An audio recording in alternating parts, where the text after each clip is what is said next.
Hola, ¿qué tal amigos? Gracias por estar nuevamente con nosotros. Esto es Sin Filtro por Univista TV. Bueno, esta noche estamos a horas de que comience esta mesa de trabajo, de transición. ¿Comienza realmente una transición para Venezuela luego del 3 de enero tutelada por Estados Unidos o comienza otro capítulo de incertidumbre?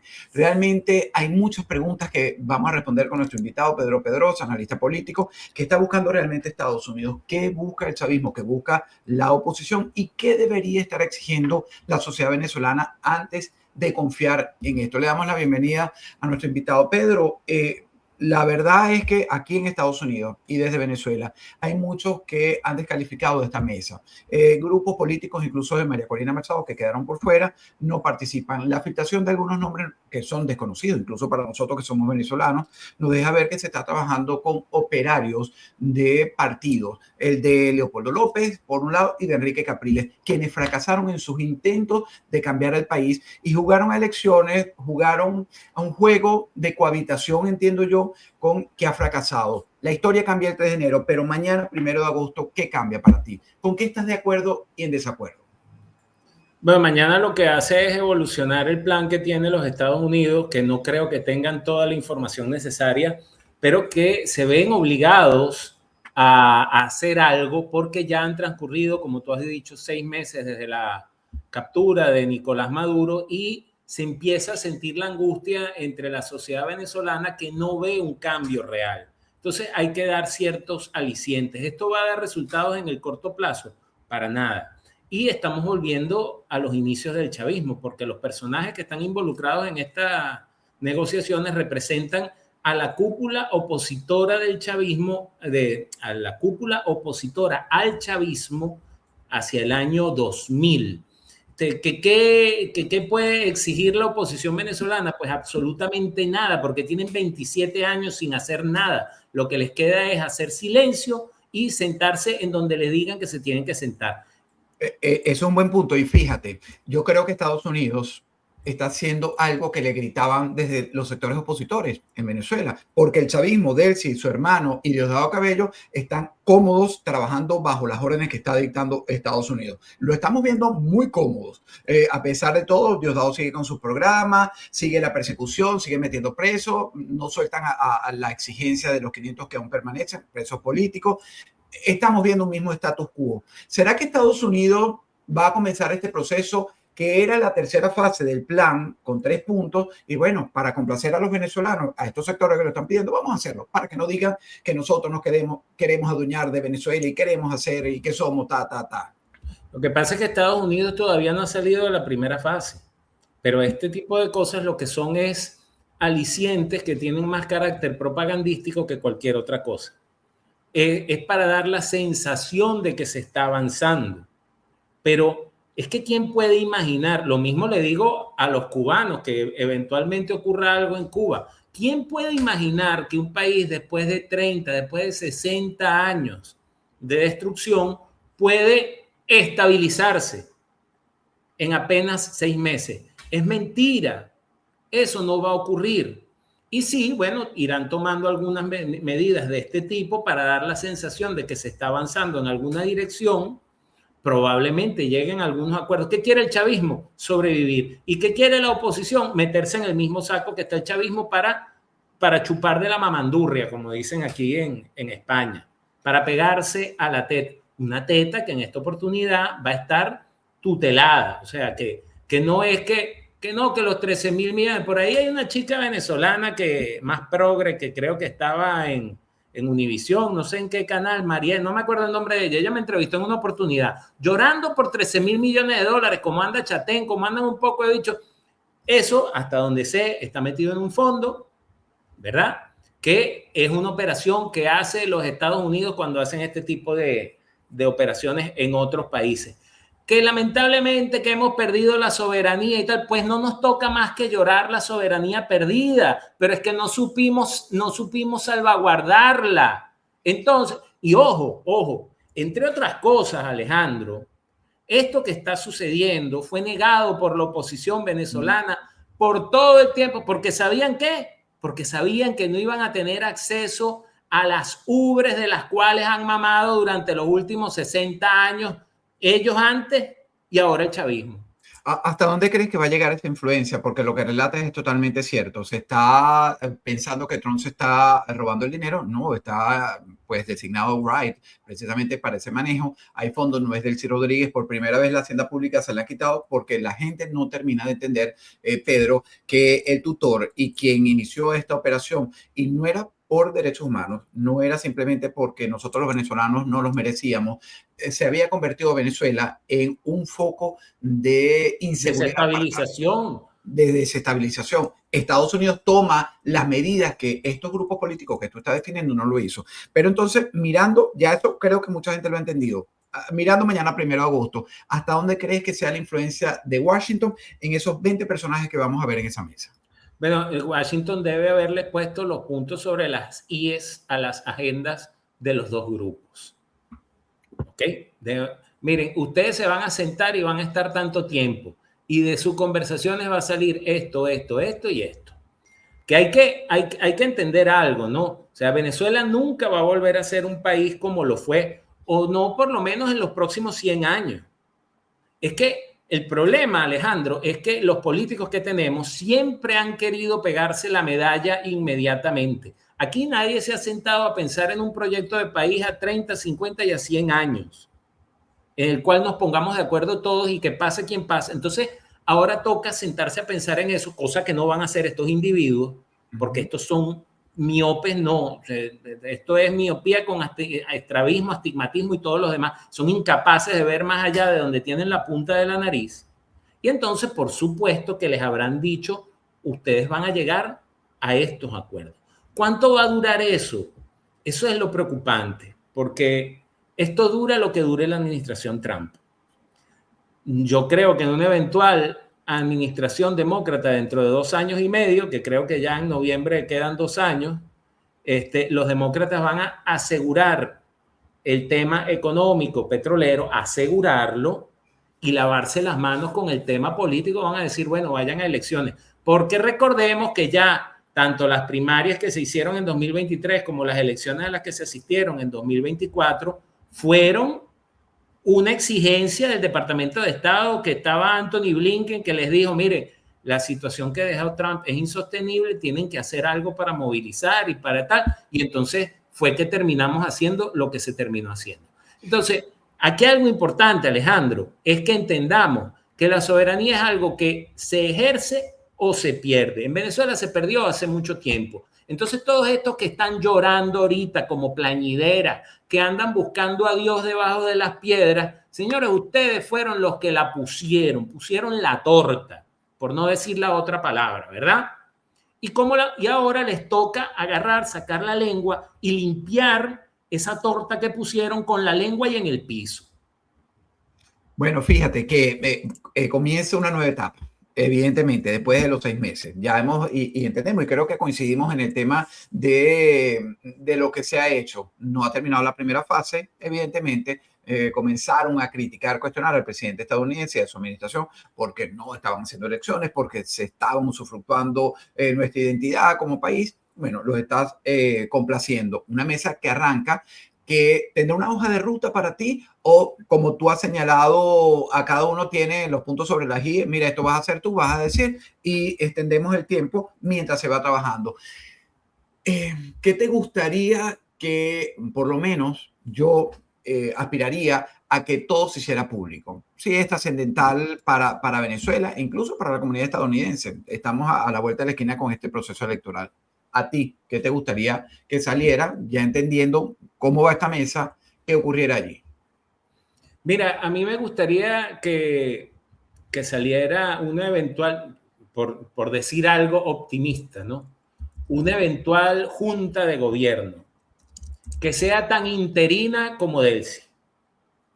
Pero que tú quieras, mira, ¿sabes qué? Es que tú no puedes llevar a un país como Venezuela, ni siquiera un país como Cuba, un país como España, la sociedad no está capacitada para votar. O sea, Claro, ajá, y ahí hay un punto, perdona que te interrumpa, porque es un punto que casi nadie discute. Hacen esa junta de transición y dicen, no es Delcy, no es Jorge, no es Diosdado Cabello. Los criminales son criminales, con los que se está trabajando y están desmantelando. El presidente Trump lo dice constantemente. Pero si ponen a Pedro Pedrosa, a Alejandro Marcano y a fulanito de tal, ¿Tendrán esos tres nombres la capacidad de llevar la rienda del país, desarticular y garantizar la tranquilidad y paz para ese proyecto que tiene de la recuperación económica para los Estados Unidos, la industria petrolera, de los minerales, etcétera? ¿O será un cuchillo para su garganta de la propia administración? Que yo no creo que ocurra. No, yo no creo que ocurra. A ver, Estados Unidos tiene una larga historia de fracasos en este tipo de cosas. Y los más recientes, Afganistán e Irak. Pero el tener unos fracasos en este aspecto también te garantiza haber tenido un aprendizaje. Entonces, eso es lo que parece haber ocurrido. De hecho, en una oportunidad Trump iba a montarse en el Marine One, que es el helicóptero que lo saca él de la Casa Blanca, y le dice, ¿por qué dejaron a esta gente? Ah, ustedes se acuerdan de un país que se llama Irak, que los descabezamos a todos y entonces apareció una cosa que se llama ISIS. Bueno, pues por eso fue que no los descabezamos.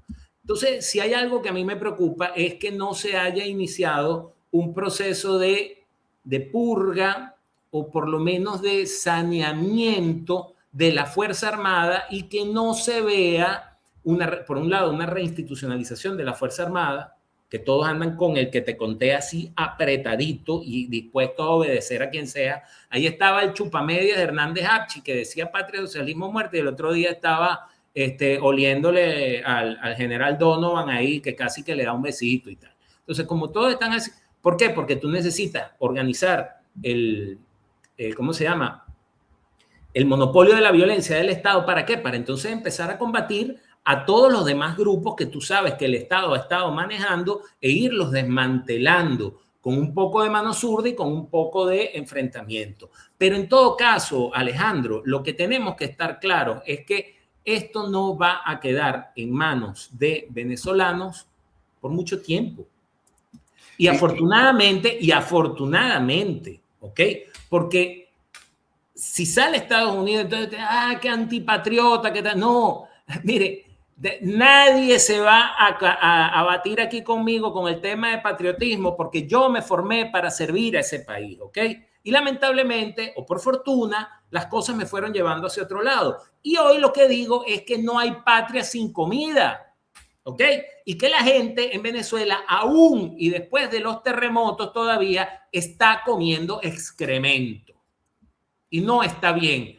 ¿Qué pasa? Que no hay mensajes que insten a la población a superarnos, a resistir, a entender que esto es un proceso largo porque llevamos 30 años de destrucción. No hay mensaje en ese sentido. O sea, aquí no hay líderes, aquí hay un poco de zamuros de rapiña que están tratando de montarse en el coroto para agarrar las migajas que le deje tanto el chavismo como los Estados Unidos.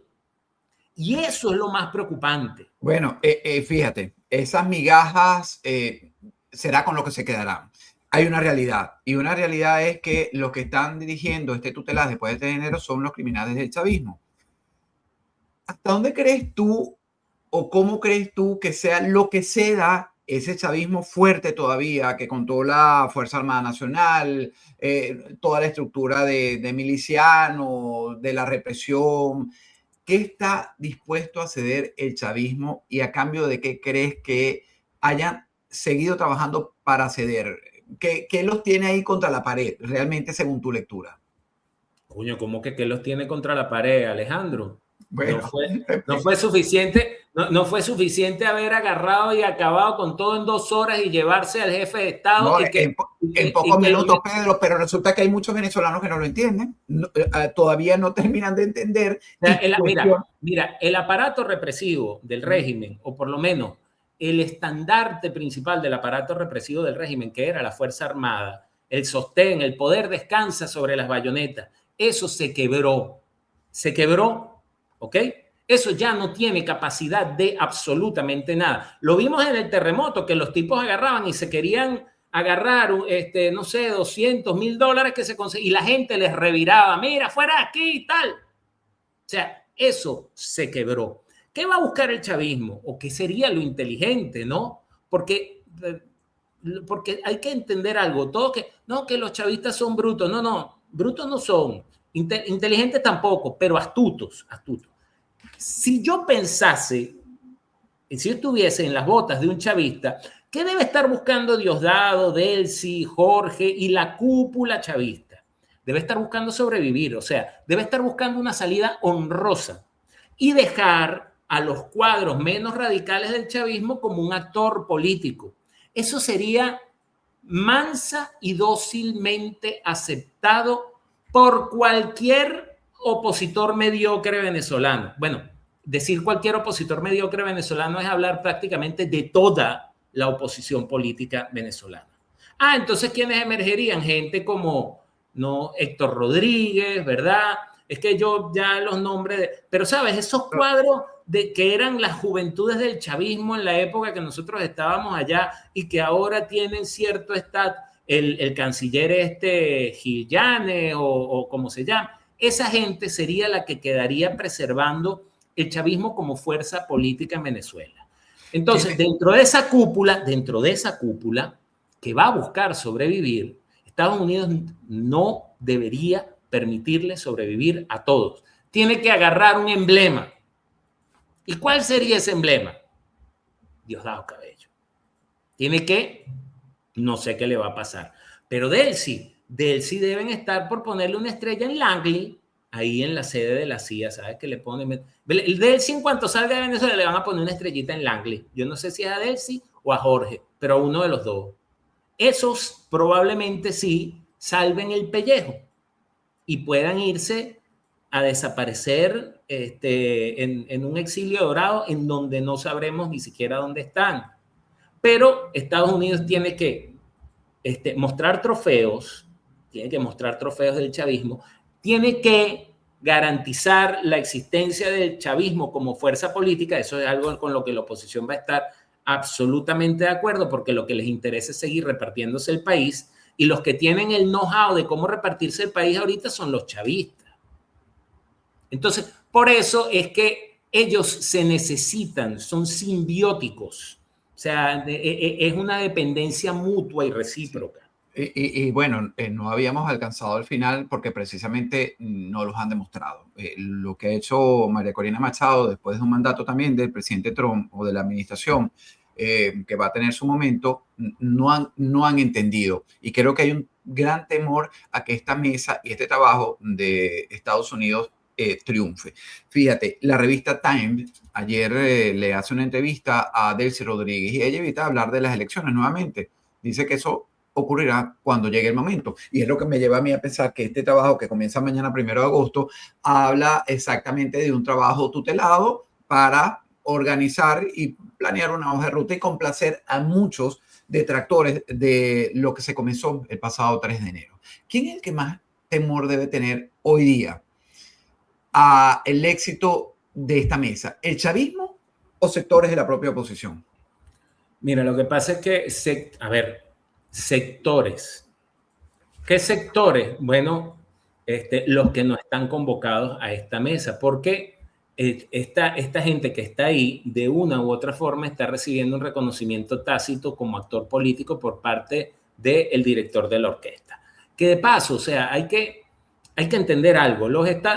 Nosotros ahorita que entramos bajo ese paraguas de los Estados Unidos porque no supimos defender el país y expulsar a estas ratas, ¿verdad?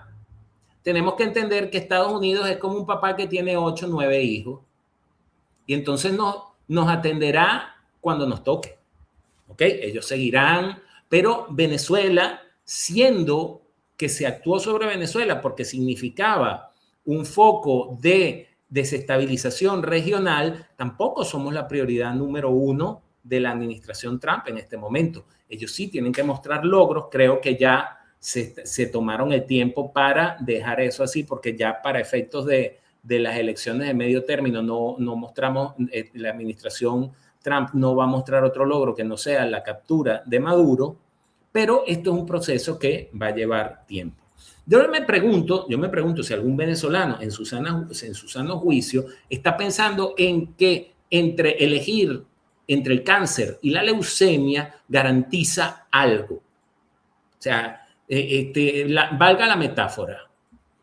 ¿Cuál va a ser la diferencia entre una Delcy y un Jorge con una pata montada aquí en el pescuezo obedeciendo y un opositor cualquiera? Dime el nombre que te dé la gana. con un nuevo gobierno. Eso es como mira, te vas a morir, pero tienes que escoger si es de cáncer o de leucemia. Mira, y la escogencia, evidentemente, sabemos cuál va a ser, porque yo creo que hay actores que prefieren que la crisis nunca termine. Y eso me lo han demostrado los eventos ocurridos desde el principio de año, que tú te imaginas, bueno, vamos a aprovechar la oportunidad y lo que apuestan es a desaprovecharla. Insisto en esta entrevista que se realizó el día de ayer, o le hicieron a Delcio Rodríguez en Times, aquí en Estados Unidos, bastante reveladora. En el momento en que estamos grabando este espacio, hay las cosas que son resultados que probablemente no inciden directamente en ese ciudadano que no tiene comida, no tiene para el transporte, no tiene cómo vivir. Ahora, después de los dos seísmos, el pasado 24 de junio, ni siquiera una vivienda, sino promesas vanas de darles crédito. Pero bueno, lo que ha venido haciendo el chavismo. A Halliburton le han devuelto empresa que le había expropiado Nicolás Maduro, que ahora hay que recordarles, que no lo sepa, o mejor dicho, hay que insistir, está preso con Cilia Flores, responsables de tráfico de droga y trasiego, por eso están enfrentando a la justicia en Nueva York, aquí en este patio donde yo vivo, en Estados Unidos. Fíjate, esas son las pequeñas cosas que no estamos viendo. Yo me imagino que deben estar ocurriendo otras en distintos ámbitos que no se están notando y que no nos las están vendiendo, porque ese grupo que prefiere que la crisis nunca termine, se encarga de darle mayor volumen a lo que es la pérdida de sus cuotas de poder y distraen a la gente en ese asunto. Eso es Halliburton, te hace ver también, coincide conmigo, en que realmente hay cambios que a la larga van a beneficiar, en el corto y mediano plazo van a beneficiar a los ciudadanos. Cuando en Zulia y Monaga, donde estaban sus empresas bases, empiezan a operar, a trabajar, habrá trabajo para la gente que esté cercana a los nativos, a los locales, y todo eso redundará en mejores salarios, mayor seguridad y prosperidad para esas familias, desde lo pequeño a lo grande. ¿Estoy equivocado, Pedro? Mira, Alejandro, yo suelo usar una frase, ¿no? Tal vez no sea la mejor. En un funeral hay dos asistentes. Están los que van a llorar y están los que van a vender pañuelos, ¿no? Entonces, esto refleja una actitud. O sea, la desgracia que vive Venezuela, tú la puedes asumir como una desgracia y llorarla únicamente. Pero también puedes verla como una oportunidad. El problema es que Venezuela no tiene líderes.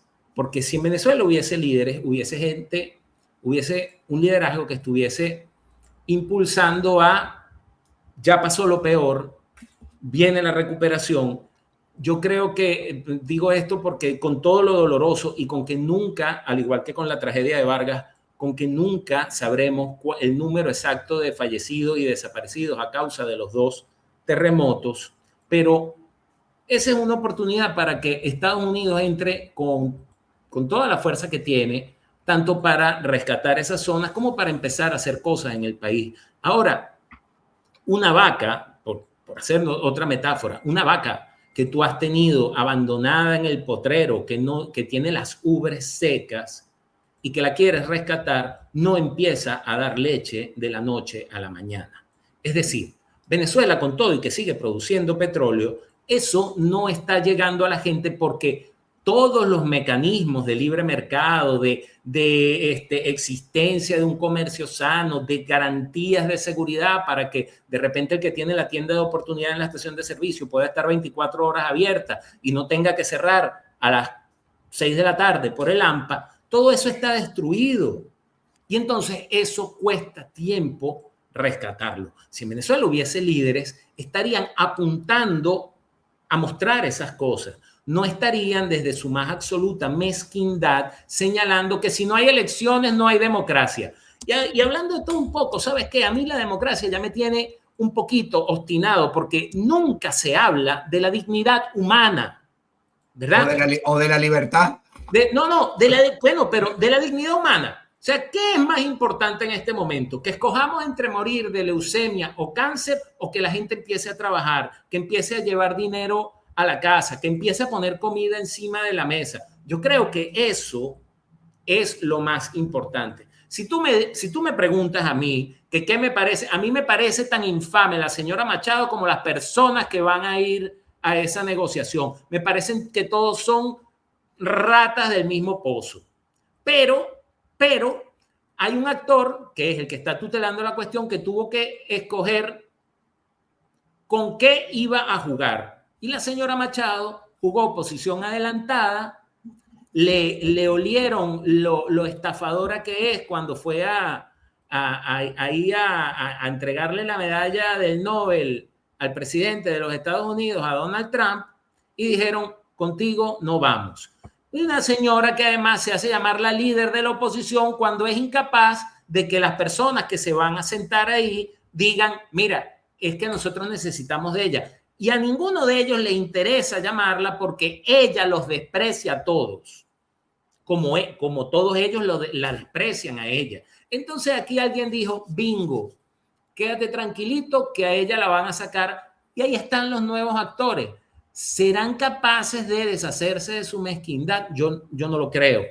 Pero en un acto de piedad cristiana, bueno, pues elevaré mis oraciones para que esta gente sepa lo que tiene que hacer y que eso sea lo mejor para que podamos, aunque sea de regresarnos a visitar el país antes de morir. Bueno, la última pregunta, y espero, por favor, te pido sea breve, espero responda del corazón. Realmente, Venezuela es un experimento, no hay duda de ello, y sobre todo desde el comienzo de año. ¿Crees que será exitoso el mismo? Mira, el tema es que la peor decisión es la que no se toma. O sea, todos los cursos de acción posibles nos van a llevar a algún sitio con todos los obstáculos que eso presente. Yo insisto en que es imposible, métanse eso en la cabeza, es imposible que tu generación, la mía, vea a Venezuela recuperada. Podemos verla probablemente estabilizada, podemos verla empezando a respirar de nuevo, pero nunca veremos el país que fue. Y ojalá que no vuelva a ser el país que fue, que si va a ser algo sea mejor que lo que fue. Pero, insisto, esto requiere de años, porque no es solo agarrar y cambiar unas instituciones, es agarrar y cambiar la conciencia y la cultura de 2 o 3 generaciones. Es que en Venezuela han crecido niños desnutridos que jamás por esa desnutrición van a poder desarrollar todo su potencial físico e intelectual, porque en sus primeros años no pudieron alimentarse correctamente. Entonces el liderazgo debería ocuparse de qué vamos a hacer en los próximos 20, 30, 50 y 100 años. Pero eso lo hacen los líderes, no los mequetrefes estos ni los mercenarios que están tratando de rasgar algo del botín, bien sea del chavismo o de lo que le deje la administración de los Estados Unidos. Muchísimas gracias, Pedro Pedrosa, por habernos acompañado en la noche de hoy en Sin Filtro por Univista TV. Señores, esta mesa comienza en pocas horas. La están juzgando. ¿Cambiará o no la realidad del país? Nosotros, desde Univista, vamos a seguir haciendo preguntas, fiscalizando, analizando cada paso que se dé. Al final, hablarán los resultados. Me despido. Gracias por haberme acompañado. Repito, soy Alejandro Marcano Santelli de Sin Filtro. Hasta una próxima oportunidad.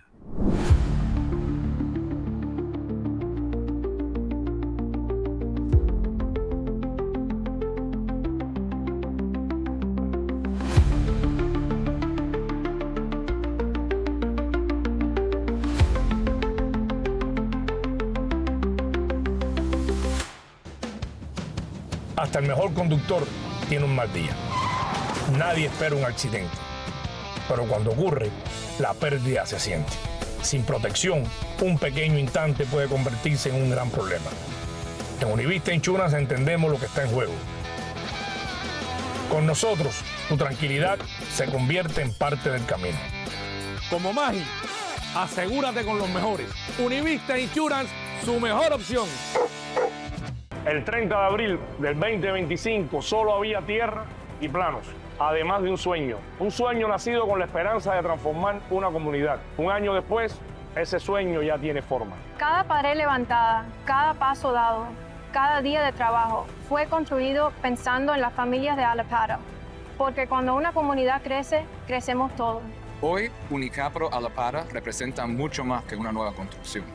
Representa acceso a la salud y un futuro más fuerte para quienes llaman a este vecindario su hogar. Y esto apenas comienza. Unicapital a la pata, construyendo futuro para Miami.